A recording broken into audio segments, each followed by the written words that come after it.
Hello everyone. Welcome to our channel Success Home Tutor. Today we are watching forms of power sharing. This is the point of political science in 10th standard. So listen carefully and pay attention. We are watching here forms of power sharing. तो आज के session में हम देखेंगे कि forms of power sharing क्या है. Forms of power sharing क्या है. तो यहाँ पर हम अब डिस्कस करने जा रहे हैं. तो listen carefully. The idea of power sharing has emerged in opposition to the notions of undivided political power. For a long time, it was believed that all power of a government must reside in one person or group, a person located at one place. तो ये power sharing जो है अस्तित्व में आई और उसके विरुद्ध जो कि अपोजिशन एक था, यानी विरोधी पार्टी, एक जो कि सत्ताधारी पार्टी और दूसरी जो है वो विरोधी party.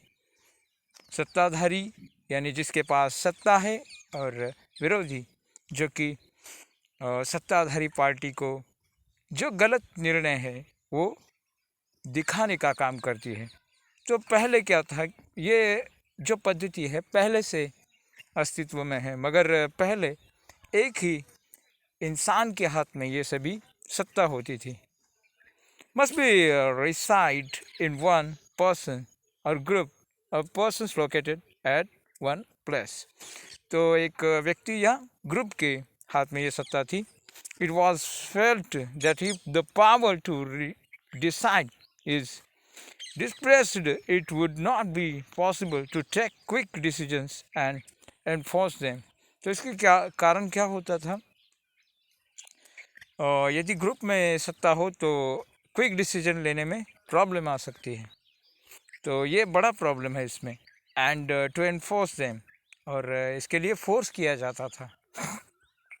But these notions have changed with the emergence of democracy. मगर ये सब कुछ चेंज हुआ एमरजेंस यानी डेमोक्रेसी के अस्तित्व में आते ही सब कुछ चेंज हुआ. One basic principle of democracy is that people are the source of political power. और इसमें जो बेसिक थिंग है वो पीपल पावर यानी वोटिंग के आधार पर डेमोक्रेसी टिकी है. और वोटिंग पर ही सब कुछ निर्भर करता है कि कौन सा नेता इलेक्ट होगा, और उसके बाद ही निर्णय होता है. पीपल रूल देमसेल्व्स यानी लोगों का राज्य यहाँ पर होता है. Through institutions of self government in good democratic government to respect it is given to diverse groups and views that exist in a society. और उसके कारण लोगों के डाइवर्स विभिन्न प्रकार के ग्रुप अस्तित्व में आते हैं. Everyone has a voice in the sharing of public policies. Therefore, it follows that in democracy.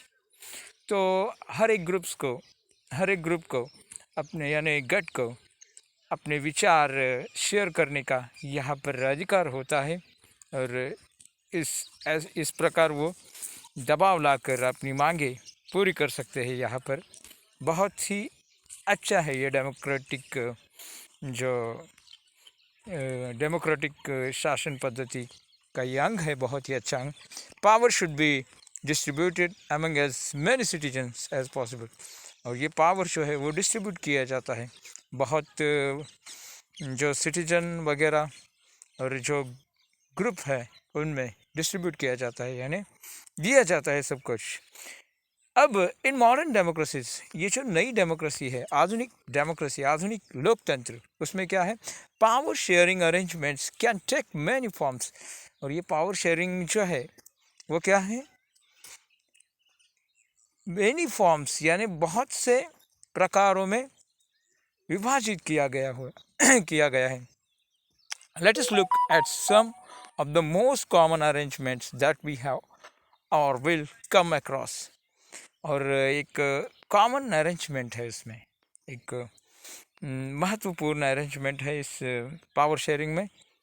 तो पहला जो पावर शेयरिंग का अरेंजमेंट हम यहाँ पर देखेंगे वो देखिए, power shared among different organs of government. और डिफरेंट ऑर्गन्स में ये विभक्त किया गया है power sharing, such as the legislature, executive and judiciary. वो जो डिफरेंट ऑर्गन्स से अंग है वो कौन कौन से हैं? Such as the legislature, executive and judiciary, ये इसके अंग है। कार्यकारी मंडल ये प्रमुख अंग है। उसके बाद विधिमंडल और न्याय मंडल, ये सभी पावर शेयरिंग के प्रकार है। Let us call this horizontal distribution of power because it allows different organs of government. और ये जो पावर शेयरिंग के अंग है वो हर एक यानी जिनके हित के जो यानी हित जिनका हित इसमें समाविष्ट है वो सभी अंग इसमें आते हैं इन तीनों ऑर्गन्स में। It allows different organs of government placed at the same level to exercise different powers। और उनके हाथ में डिफरेंट पावर्स, यानी हर एक का पावर निराला होता है, तो उनके हाथ में ये केंद्रित हो चुका है। Such a separation ensure that none of the organs can exercise unlimited power। किसी को भी अनलिमिटेड पावर नहीं दिया गया है, यानी सभी को अपनी पावर का इस्तेमाल करना यहाँ पर आ सकता है, मगर अनलिमिटेड पावर किसी को भी नहीं दिया गया। Each organs check the others. हर एक जो अंग है वो एक दूसरे का अधिकार चेक करता है, डिसीजन चेक करता है। This results in a balance of power among various institutions. Last year we studied that in democracy even though ministers and government officials exercise power, they are responsible to the parliament or state assemblies. Similarly, although judges are appointed by the executive, they can check the functioning of executive or laws made by the legislature। तो हर एक बात जो है वो इन तीनों अंगों पर depend करती है, तो इनको ध्यान में रखते हुए हर एक डिसीजन लिया जाता है। This arrangement is called system of checks and balances. और इस अरेंजमेंट को चेक्स और बैलेंसेस अरेंजमेंट कहा जाता है। अब दूसरा अंग हम देखेंगे, power can be shared among governments at different levels. और ये पावर शेयर डिफरेंट लेवल पर शेयर चेक किया जाता है। General government for the entire country and governments at the provincial or regional level such as general government for the entire country is usually called federal government। और जो general government है जो country का, उसे federal government कहा जाता है। In India we refer to it at the central और यूनियन गवर्नमेंट। इंडिया में वो सेंट्रल या यूनियन गवर्नमेंट के नाम से जाना जाता है। The government at the provincial or regional level are called by different names in different countries in India। तो कंट्री में हर एक लेवल का जो गवर्नमेंट है इंडिया में, तो वो हर लेवल से यहाँ पर जाना जाता है। स्टेट गवर्नमेंट, स्टेट में जो गवर्नमेंट है वो स्टेट गवर्नमेंट कहा जाता है, और सेंट्रल जो गवर्नमेंट है, केंद्रीय गवर्नमेंट यानी सेंट्रल गवर्नमेंट उसे कहते हैं। तो आज हमने जो विभिन्न अंग है यानी जो कार्यकारी मंडल के जो अंग है वो हमने यहाँ पर देखे हैं।